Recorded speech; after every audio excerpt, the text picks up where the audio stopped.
तीन दशक के बाद कोई भारतीय पीएम घाना जा रहा है। पीएम मोदी घाना की संसद को भी संबोधित करेंगे। घाना में मौजूद 15,000 भारतीयों को संबोधित करेंगे। भारत और घाना के बीच 70 साल पुरानी दोस्ती है। भारत और घाना के बीच द्विपक्षीय व्यापार लगातार बढ़ रहा है। घाना दुनिया का 7वां सबसे बड़ा गोल्ड प्रोड्यूसर देश है, ये याद रखिए। घाना अपना 70% गोल्ड भारत में भेजता है। भारत पहले से ही घाना में हेल्थ, आईटी और एजुकेशन प्रोजेक्ट्स में इन्वेस्ट कर रहा है। घाना अफ्रीका में वैक्सीन का हब बनना चाहता है, इसमें भारत उसकी मदद कर रहा है। पीएम मोदी की यह वैक्सीन डिप्लोमेसी अफ्रीका में भारत की स्थिति को बहुत मजबूत कर रही है। पीएम मोदी के दौरे पर भारत और घाना के बीच डिफेंस पार्टनरशिप पर भी एक अहम मुद्दा जो है वो देखने को मिलेगा।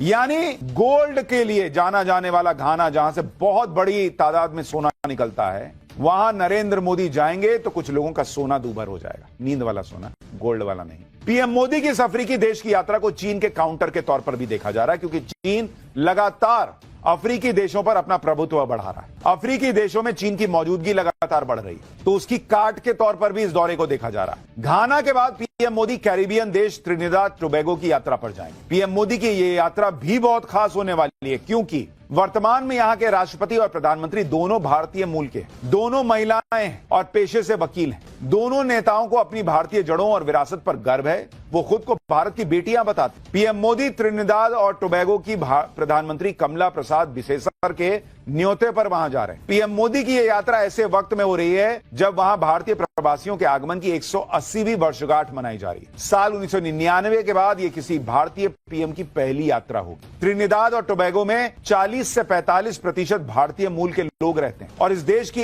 1/4 आबादी हिंदू है। यहां बहुत धूमधाम से दिवाली मनाई जाती है। पिछले साल ही पीएम मोदी ने कैरेबियाई देश गुयाना का भी दौरा किया था और अब वो इस रीजन में फिर से जा रहे हैं। त्रिनिदाद और टोबैगो की यात्रा के दौरान पीएम मोदी यहां की संसद को भी संबोधित करेंगे। पीएम मोदी के दौरे से पहले यहां की संसद में रखी एक कुर्सी की भी बहुत चर्चा हो रही है। खास बात यह है कि किसी दूसरे देश की संसद में रखी इस कुर्सी पर इंडिया लिखा हुआ है बॉस। इस कुर्सी पर लिखा है from the people of India to people of Trinidad and Tobago. Trinidad और टोबैगो की संसद में स्पीकर की एक कुर्सी साल 1968 में भारत ने गिफ्ट की थी, जो दोनों देशों के बीच मजबूत लोकतांत्रिक और संसदीय परंपराओं को दर्शाता है। और यह कुर्सी आज भी वहां की संसद में इस्तेमाल होती है। आज भी वहां के स्पीकर इसी कुर्सी पर बैठते हैं और शायद पीएम मोदी भी इस कुर्सी के पास खड़े होकर संसद को संबोधित करेंगे। घाना और त्रिनिदाद टोबैगो की यात्रा के बाद पीएम मोदी दक्षिण अमेरिकी देश अर्जेंटीना जाने वाले हैं। ये वो देश है जहां दुनिया का दूसरा सबसे बड़ा नेचुरल गैस का भंडार है। बड़े पैमाने पर ऑयल रिजर्व है यहां पर। और जिस तरह से भारत अपनी एनर्जी की जरूरतों के लिए नए नए पार्टनर खोज रहा है,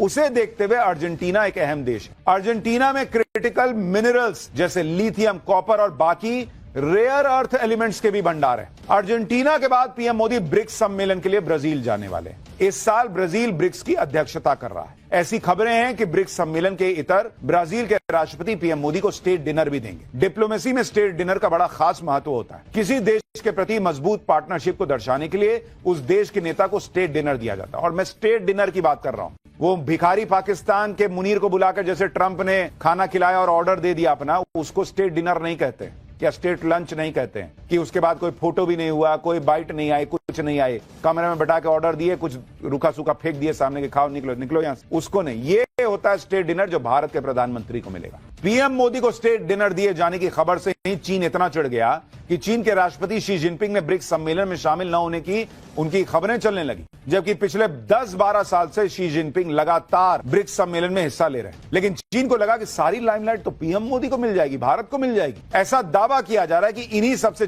चिढ़कर शायद जिनपिंग ने ब्रिक्स का दौरा कैंसिल कर दिया।